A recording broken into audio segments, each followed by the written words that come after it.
जय मां गुरुवर गुरुवर जय मां गुरुवर गुरुवर। अपने लाभ के लिए, वोट बैंक के लिए एक देश को पहले भी हम बांट चुके हैं धर्म के नाम पर। अब कम से कम धर्म के नाम पर देश के टुकड़े किसी कीमत में नहीं होने चाहिए। अतः चाहे खालिस्तानी मानसिकता हो, चाहे जिहादियों की मानसिकता हो, उसका पुरजोर विरोध कीजिए, अपनी क्षमता भर विरोध कीजिए, और जो उनका समर्थन करते हो उनका और पुरजोर विरोध कीजिए। तुम्हारा कोई भी ऐसा सहयोग ऐसे लोगों को न प्राप्त हो जिससे उनकी ताकत को बढ़े। आज अभी एक दो प्रश्न मेरे सामने रखे गए कि आज जो रूस और यूक्रेन का युद्ध हो रहा है उसके विषय में आपको क्या कहना है। मैंने कहा मैं युद्ध के पक्ष में तो कभी नहीं रहता, मगर जहां आवश्यक हो तो इससे भी भयानक युद्ध होना चाहिए।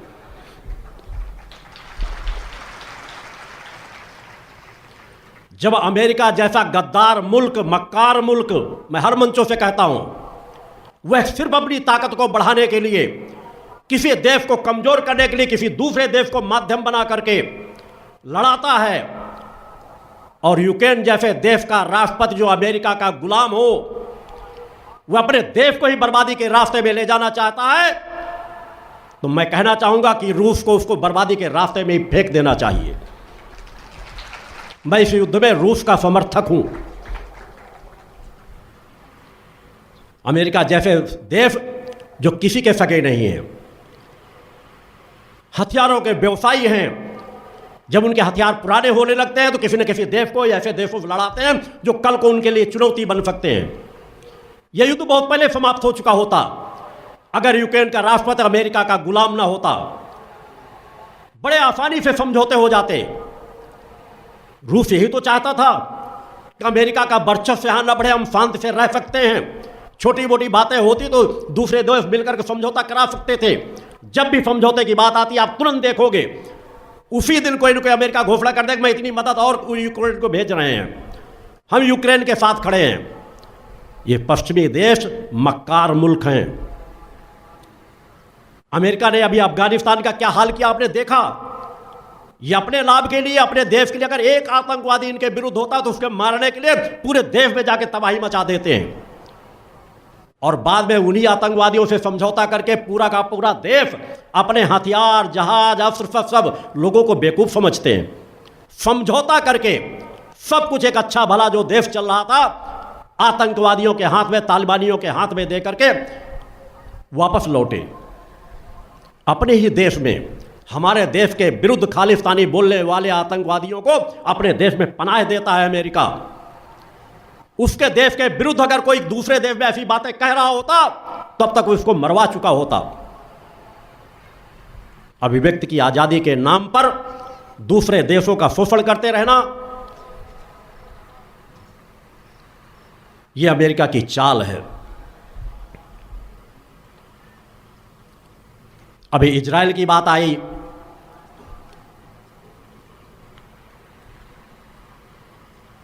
हमास की बात आई। ये कुछ ऐसे इस्लामिक कंट्रियां हैं जो इस्लाम धर्म का स्वयं पालन नहीं करती। देश तो इनके नाम से चल रहे हैं, मगर अपने देश के किसी एक आध भूभाग को ऐसा दे देते हैं जहां आतंकवादियों को पूरा अधिकार दे देते हैं कि तुम जैसा चाहो चलाते रहो, जरूरत पड़ने पर दूसरे देशों में हमला कराते हैं। मेरा मानना है इजराइल बिल्कुल सही कर रहा है।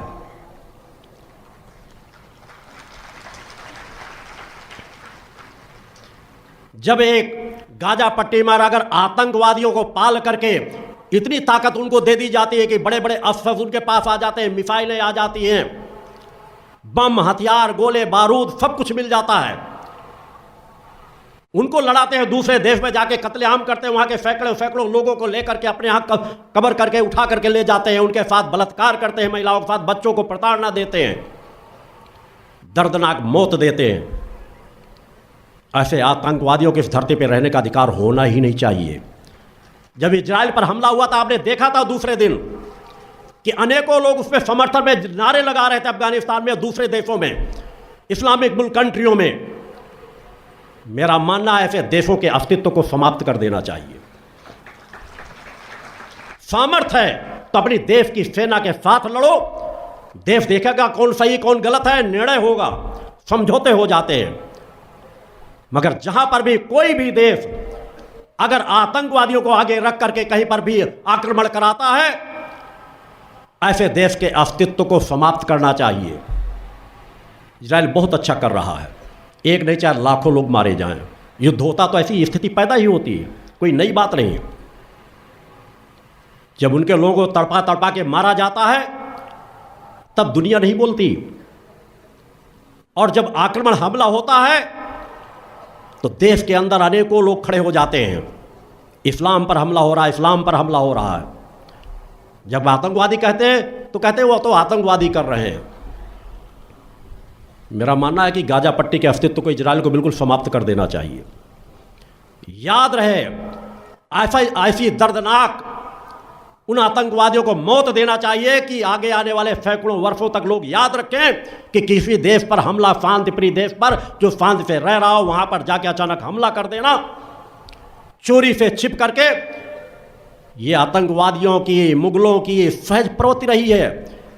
मक्कारी से भरे हुए जो लोग होते हैं, हमारे देश पे इसी तरह हमला करके कोई नियम कानून नहीं मानते थे, हमारे लाखों लाख करोड़ों करोड़ों लोगों का धर्म परिवर्तन कराया गया। आज यही तो सब जगह हो रहा है। अतः ऐसे लोगों के पक्ष में कभी भी नहीं खड़े होना चाहिए। जो आतंकवादी मुल्क हैं, आतंकवादी लड़ रहे हैं, एक देश दूसरे देश से नहीं लड़ रहा, तो आतंकवादियों के अस्तित्व को मिटाने के लिए जो कुछ किया जा सके वह कम है।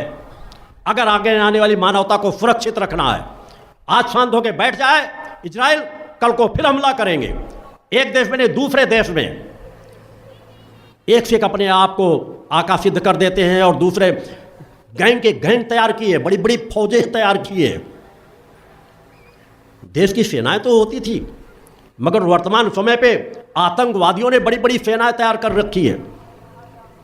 इस्लामिक कंट्री उनकी मदद करते हैं, उनका सहयोग करते हैं। मैंने 25 वर्षों पहले भविष्यवाणी की थी कि आगे आने वाले भविष्य में इस्लामिक कंट्रियों की बहुत बड़ी क्षति को मैं देख रहा हूं, क्योंकि जब खान पान होगा हलाल कर करके मारना, तड़पा तड़पा के जीवों को मारना खाना, तो कहीं ना कहीं तो उसके परिणाम आगे आगे भुगतने ही पड़ते हैं।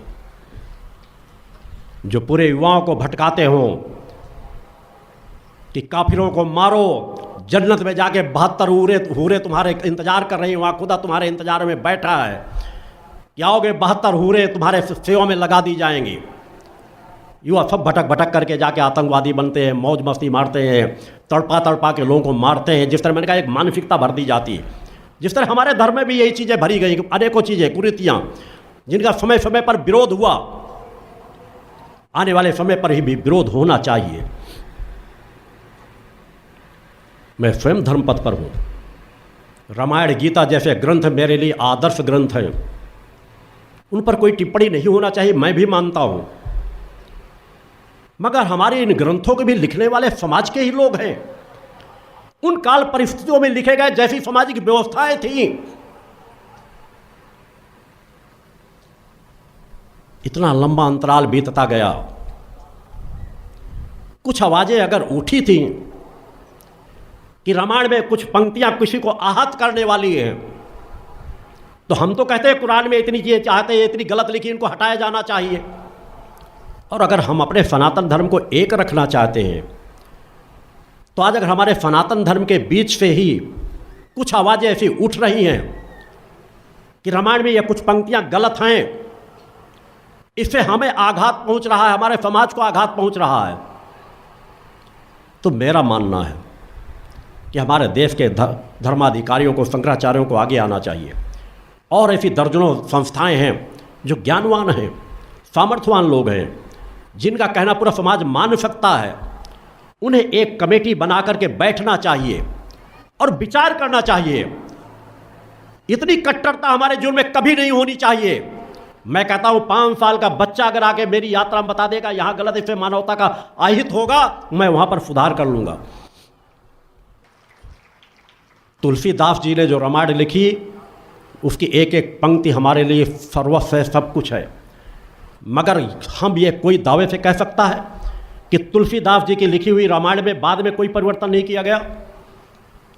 जो जानकार होंगे, एक बार नहीं मैंने सैकड़ों बार रामायण बचपन से लेकर हमारे आखंड रामायण सदा हुआ करती थी। गीता, रामायण सहित अन्य ग्रंथों का मैंने अध्ययन किया है और मैंने कहा मेरे लिए चिंतन ही सभी ग्रंथों के लिए पर्याप्त होता है।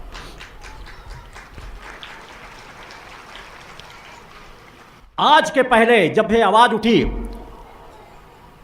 ताड़न शब्द के विषय में कभी भी धर्माधिकारियों ने, कथावाचकों ने कभी नहीं कहा कि ताड़न शब्द का तात्पर्य है शिक्षा देना। अगर ताड़न शब्द का अधिकार शब्दार्थ है शिक्षा देना, तो मैं उन धर्माधिकारियों से पूछना चाहता हूं, इतना लंबा अंतराल बीत गया, न तो आप ढोल को शिक्षा दे पाए, न गंवार को शिक्षा दे पाए, न शूद्र को सीधी शिक्षा दे पाए, न पशु को शिक्षा दे पाए, न नारी को शिक्षा दे पाए, न उन्हें समानता का अधिकार दे पाए। विचार करें। मैं सब जो बचपन से जब पढ़ता था, तो हम आज कुछ भी उदाहरण दे दें, बदलाव करो या ना करो, काल परिस्थितियों के आधार पर लिखी गई वो पंक्तियां निश्चित है एक समाज को आहत करने वाली है। ढोल, गंवार, शूद्र, पशु, नारी, ये सब ताड़न के अधिकारी। एक साथ ढोल के साथ पशु, गंवार, शूद्र, पशु, नारी, आप सबको जोड़ रहे हो। मैं गलत मानता हूं, समाज उसे माने या ना माने। मैं इस धर्म मंच से कह रहा हूं कि वह पंक्ति गलत है और ऐसी पंक्तियों में सुधार होना चाहिए। इससे हमारा सनातन धर्म पीछे नहीं जाएगा, इससे रामायण की महिमा घटेगी नहीं, बल्कि रामायण की महिमा बढ़ जाएगी।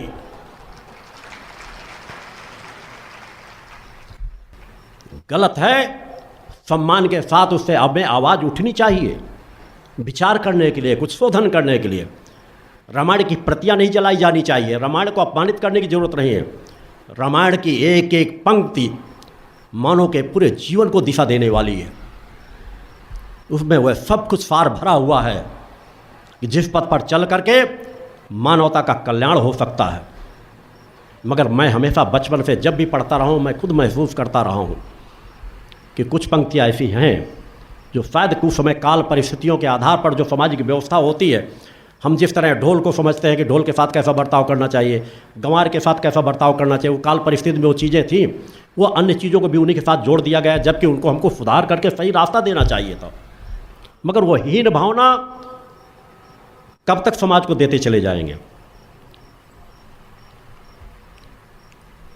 और अगर नहीं गलत पंक्तियां हैं तो मैं सम्मान उन धर्माधिकारियों का आह्वान करना चाहता हूं कि एक बार मंच में आकर बैठे, सम्मानजनक तरीके से स्थान दिया जाएगा।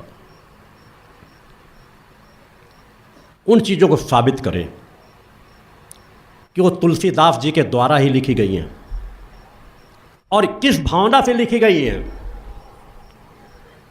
और इसको वही सिद्ध कर सकता है जिसका कम से कम सूक्ष्म शरीर जागृत हो।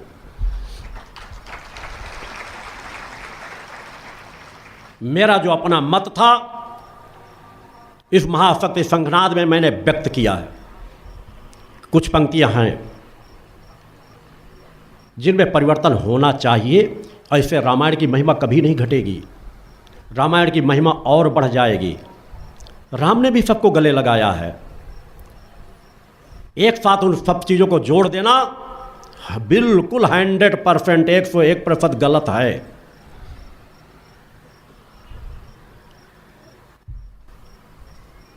उसमें सुधार होना चाहिए। हमें एक बहुत बड़े समाज की बात को रखना चाहिए, समझना चाहिए, उनकी वेदनाओं को भी समझना चाहिए। सवर्णों के खिलाफ, ब्राह्मण क्षत्रियों वैश्यों के खिलाफ यदि एक लाइन कोई कह दे तो सब कुछ उसके साथ करने के लिए तैयार हो जाएंगे। कितनी वेदना दोगे? व्यवहारिकता में वही लिखी हुई पुस्तकों में कई बार अंकित किया गया। समाज के हमारे धर्म अनेकों ऐसे धर्म ग्रंथ हैं जहाँ पर बहुत कुछ परिवर्तन किया गया। राम मंदिर का निर्माण जब हो रहा था, जब हमें केस में सफलता मिली थी, तब भी यहाँ उत्सव मनाया गया था। और मैंने उसके पहले कहा था कि आने वाले समय में राम मंदिर निश्चित रूप से वहाँ पर बनेगा।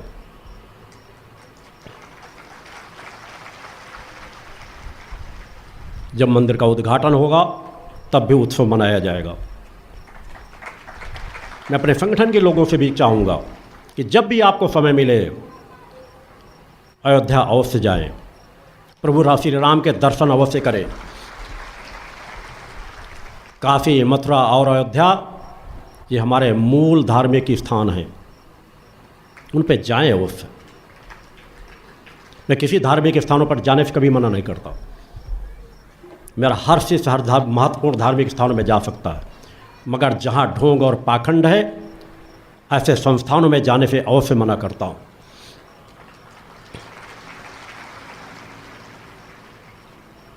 मैंने पिछले मंचों में कहा था कि काशी में भी हमें वह अधिकार मिलेगा कि हम भोले शंकर की मूल प्रतिमा का पूजन कर सकेंगे, उनकी शिवलिंग का पूजन कर सकेंगे।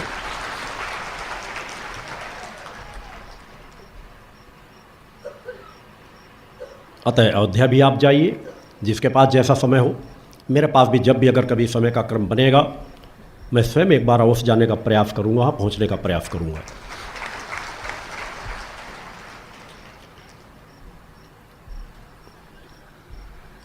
नवरात्रि पर्व चल रहा है। लोगों ने पूछा है, गुरु जी जगह जगह पर जो प्रतिमाएं रखी जाती हैं दुर्गा जी की, क्या सही है या गलत है? मैंने कहा एक नहीं लाखों प्रतिमाएं रखी जाए, बहुत अच्छी बात होगी, मगर जो कुछ किया जा रहा है मैं उसका विरोध करता हूं। कि आज लगभग 99% 100 में शायद एक आध ऐसी प्रतिमा रखी जाती होगी जहां शुद्धता, सात्विकता, पवित्रता का ध्यान रखा जाता होगा।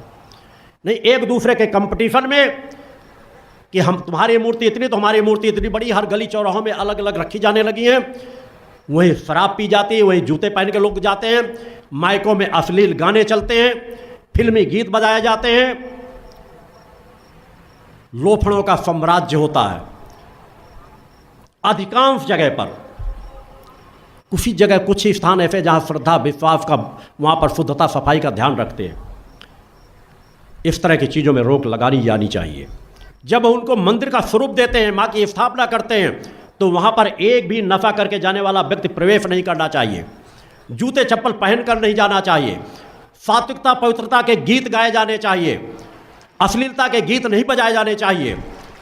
आप तो अनेकों स्थानों में ऐसे अश्लीलता के गीत सुनने को मिलते हैं जो आप सामान्य अकेले भी सुन करके उससे लोगों को कान बंद करने का प्रयास करोगे। धार्मिक स्थानों पे फिल्मी गीत बजाए जाते हैं, किस तरह के डीजे में गीत बजाए जाते हैं, किस तरह नाच गाने कर किए जाते हैं, बार बालाओं को बुला बुला के नाच कराए जाते हैं। ये हमारे सनातन के लिए घातक हैं।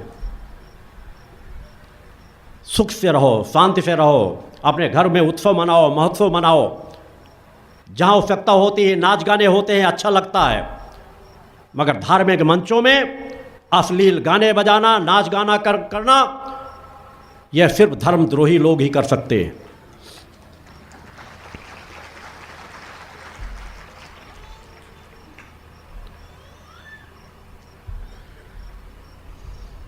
लोगों ने लव जिहाद के विषय में पूछा है। इसके विषय में तो पूरे समाज में आवाज़ उठती ही रहती है कि इससे बहन बेटियों को बचना चाहिए। आज निश्चित रूप से मेरे द्वारा कहा गया कि हिंदुस्तान में 50% ही मुसलमान ऐसे होंगे जो वास्तव में मिल करके रहना चाहते हैं। उनमें और हिंदुओं में कोई भेद नहीं, आपस में मिल कर रहते हैं, एक दूसरे के त्यौहार मनाते आते जाते हैं, कोई भेद नहीं है।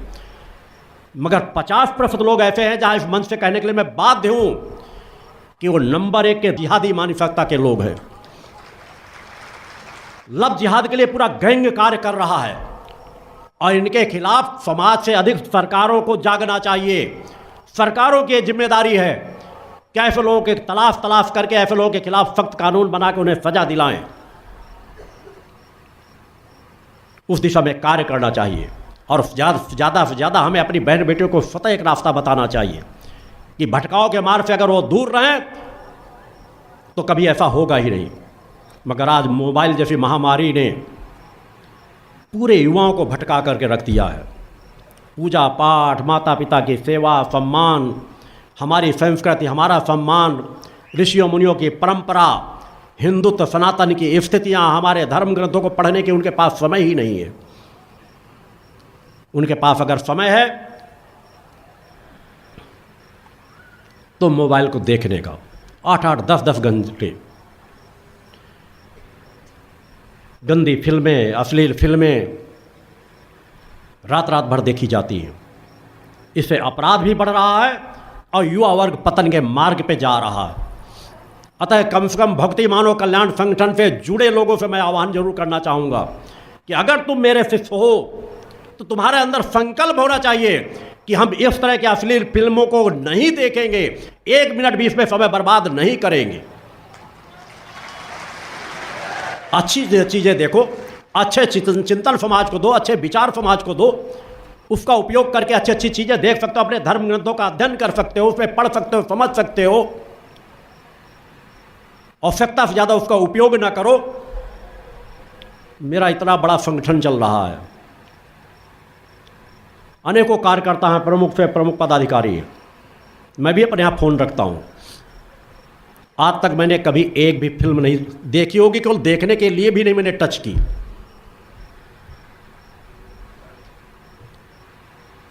मात्र 10 से 15 सदस्य ऐसे हैं जो मुझसे फ़ोन में ज़रूरत पड़ने पर विशेष बात कर सकते हैं। इससे ज़्यादा मैंने किसी को मौका नहीं दिया। बाकी शिष्यों के माध्यम से सूचनाएं आती रहती हैं, क्योंकि हमें निर्णय करना है कि हमें कितना किस चीज़ का उपयोग करना, कितना नहीं करना। अतः अपने मस्तिष्क को बांध मत दो। याद रखो, अगर तुम मोबाइल के चंगुल में फंस गए तो तुमने अपना पूरा जीवन बर्बाद कर दिया। या देवी सर्वभूतेषु शक्ति रूपेण संस्थिता, नमस्तस्यै नमस्तस्यै नमस्तस्यै नमो नमः। पंच ज्योति शक्ति तीर्थ सिद्धाश्रम, मां की कृपा और गुरुदेव की अमृतवाणी का पावन संगम। एक ऐसी पवित्र भूमि जहां मां भगवती की ज्योति हर दिल को रोशन करती है, जहां परमहंस योगीराज श्री शक्तिपुत्र जी महाराज के चरणों में बैठकर हर मन की पुकार सुनी जाती है।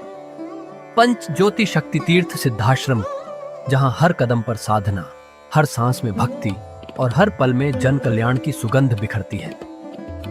आओ इस अलौकिक यात्रा में शामिल हो और देखो कैसे एक आश्रम ने करोड़ों जीवन को बदला। युगवंदनीय धर्म सम्राट, युग चेतना पुरुष सद्गुरुदेव परमहंस योगीराज श्री शक्तिपुत्र जी महाराज के पावन चरणों में कोटि कोटि नमन, वंदन और प्रणाम। उनकी कृपा से एक ऐसी पवित्र स्थली का सृजन हुआ जो तप, योग, ध्यान और साधना का स्वर्णिम केंद्र है। यह है मध्य प्रदेश के शहडोल जिले की ब्योहारी तहसील में बसा पंचज्योति शक्ति तीर्थ सिद्धाश्रम, जिसकी नींव परम पूज्य गुरु वर्श्री ने 23 जनवरी 1997 को रखी। तब से यहाँ माँ भगवती की अखंड ज्योति जल रही है और 15 अप्रैल 1997 से श्री दुर्गा चालीसा का अखंड पाठ अनंत काल तक जन जन के कल्याण के लिए गूंज रहा है। हर सुबह और हर शाम जब सूरज की किरणें और चांद की चांदनी सिद्धाश्रम को चूमती हैं, तब परम पूज्य गुरुदेव जी, माता भगवती आदिशक्ति जगत जननी दुर्गा जी सहित सभी देवी देवताओं और सहायक शक्तियों की आरती करते हैं। इस पावन बेला में भक्तों के हृदय मां की भक्ति में डूब जाते हैं। मूल ध्वज साधना मंदिर में भी रोज सुबह शाम होने वाली आरती में भक्तों का समूह उमड़ता है। यहाँ हर मन की पीड़ा मिटती है, हर शरीर को शांति मिलती है और हर आत्मा को सुख, शांति व समृद्धि का आशीर्वाद प्राप्त होता है। परम पूज्य गुरुदेव की कृपा ऐसी कि वे रोज सुबह और शाम भक्तों से निःशुल्क मिलते हैं। माँ के भक्त और गुरुदेव के शिष्य अपने मन की बात उनके चरणों में रखते हैं और बदले में समाधान व आशीर्वाद पाते हैं। अब तक 1 करोड़ से ज्यादा भक्त गुरुदेव से मिलकर उनके मार्गदर्शन से जीवन की राह पा चुके हैं। गुरुदेव की वाणी ऐसी कि सुनते ही मन में संकल्प जागता है। उनके आशीर्वाद से करोड़ों लोग नशे और मांसाहार से मुक्त होकर चरित्रवान और चेतनावान जीवन जी रहे हैं। हर दिन सैकड़ों लोग नशा छोड़ने की प्रेरणा लेने सिद्धाश्रम धाम पहुंचते हैं। पूज्य गुरुदेव के 20 लाख से अधिक दीक्षा प्राप्त शिष्य आज के अधर्म और अन्याय के दौर में भी मां की ज्योति से अपने घरों को आलोकित करते हैं। वे साधनात्मक जीवन जीते हुए आत्म कल्याण और जन कल्याण के पथ पर चल रहे हैं। क्या यह चमत्कार नहीं? सिद्धाश्रम धाम में पिछले 28 वर्षों से मां अन्नपूर्णा भंडारा चल रहा है, जहां सुबह शाम हजारों भक्तों को स्वादिष्ट और पवित्र भोजन मिलता है। और सुनो, यहाँ ठहरने की व्यवस्था भी पूरी तरह निःशुल्क है। क्या ऐसी जगह कहीं और मिलेगी जहां हर सुविधा मां की कृपा से मुफ्त हो? सिद्धाश्रम धाम की पावन सरिता के तट पर बनी त्रिशक्ति गौशाला देखकर भक्तों का मन आनंद से भर जाता है। हर महीने शुक्ल पक्ष की अष्टमी को गौ सेवा समर्पण दिवस मनाया जाता है, जब परम पूज्य गुरुदेव और पूजनीय शक्तिमयी माता जी अपने हाथों से गायों को रोटी खिलाते हैं। यह दृश्य देखकर हर भक्त का हृदय गदगद हो उठता है। गौशाला के पास ही स्वामी श्री राम प्रसाद आश्रम जी महाराज की समाधि मन को शांति देती है, और पास ही दानवीर गुफा स्थल हर किसी को असीम शांति का अनुभव कराता है। हर साल शारदीय नवरात्र में सिद्धाश्रम धाम में शक्ति चेतना जनजागरण शिविर का भव्य आयोजन होता है। लाखों भक्त यहाँ योग, ध्यान और साधना सीखते हैं, गुरुदेव के चेतनात्मक चिंतन को सुनते हैं और मां की अलौकिक आरती का आनंद लेते हैं। मां की कृपा और गुरुदेव का आशीर्वाद पाकर हर भक्त धन्य हो उठता है। 23 जनवरी सिद्धाश्रम स्थापना दिवस एक और पावन अवसर है। इस दिन अखिल भारतीय सिद्धाश्रम दौड़ प्रतियोगिता, योग भारती सामूहिक विवाह और शाम को सुर संध्या व कवि सम्मेलन का आयोजन होता है। क्या मजा है जब भक्ति और संस्कृति का ऐसा संगम देखने को मिलता है। सिद्धाश्रम धाम का जनसंपर्क कार्यालय हर जानकारी का खजाना है। यहाँ से मासिक सिद्धाश्रम पत्रिका और साप्ताहिक संकल्प शक्ति अखबार मिलता है, जिसमें गुरुदेव की ऋषिवाणी और प्रेरक लेख पढ़ने को मिलते हैं। और हाँ, यहाँ माँ के प्रसाद के रूप में शक्ति जल भी निःशुल्क मिलता है। इस शक्ति जल ने करोड़ों लोगों को नशे और बीमारियों से मुक्त कर चेतनात्मक ऊर्जा दी है। क्या यह मां की कृपा नहीं? जन कल्याण का एक और अनुपम उदाहरण है निःशुल्क वस्त्र सहायता केंद्र, जहां लाखों जरूरतमंदों को कपड़े दिए गए हैं। यह सिलसिला आज भी अनवरत चल रहा है। सिद्धाश्रम धाम में पौधारोपण का भी बड़ा काम होता है। परम पूज्य गुरुदेव जी महाराज एवं पूजनीय शक्तिमयी माता जी स्वयं समय समय पर पौधारोपण करके पर्यावरण को बढ़ावा देते हैं। सिद्धाश्रम धाम में अनेक प्रकार के फल, फूल और औषधियों के हजारों पेड़ों की हरियाली देखकर मन प्रसन्न हो जाता है। सिद्धाश्रम धाम में विभिन्न प्रकार की हरी सब्जियां उगाई जाती हैं, जो निःशुल्क चल रहे मां अन्नपूर्णा भंडारे में प्रयोग की जाती है। परम पूज्य गुरुदेव जी ने मानवता, धर्म रक्षा और राष्ट्र रक्षा के लिए 3 धाराएं बनाई हैं। भगवती मानव कल्याण संगठन, पंचज्योति शक्ति तीर्थ सिद्धाश्रम और भारतीय शक्ति चेतना पार्टी 15 मार्च 1995 को बने। भगवती मानव कल्याण संगठन के 1 लाख से ज्यादा कार्यकर्ता नशा मुक्त, चरित्रवान और परोपकारी समाज बनाने में जुटे हैं। संगठन का नशा विरोधी आंदोलन इतना प्रभावी है कि पिछले कुछ सालों में 2000 से ज्यादा अवैध शराब माफियाओं पर कार्रवाई हुई। संगठन के समर्पित और कर्मठ कार्यकर्ता दिन रात इस मिशन में लगे हैं। Siddhashram Ayurveda and food products के जरिए शुद्ध दवाएं और खाद्य पदार्थ बनाए जाते हैं। इन्हें लेने या व्यापार के लिए एजेंसी पाने के इच्छुक लोग संपर्क कर सकते हैं। आओ सिद्धाश्रम की इस पावन यात्रा का हिस्सा बनो। यहाँ माँ का अखंड गुणगान सुनो, साधना में डूबो और परम पूज्य गुरुदेव के दर्शन कर जीवन को धन्य करो। भगवती मानव कल्याण संगठन तुम्हें मानवता, धर्म और राष्ट्र की सेवा में शामिल होने का सादर न्योता देता है। जय माता की, जय गुरुवर की।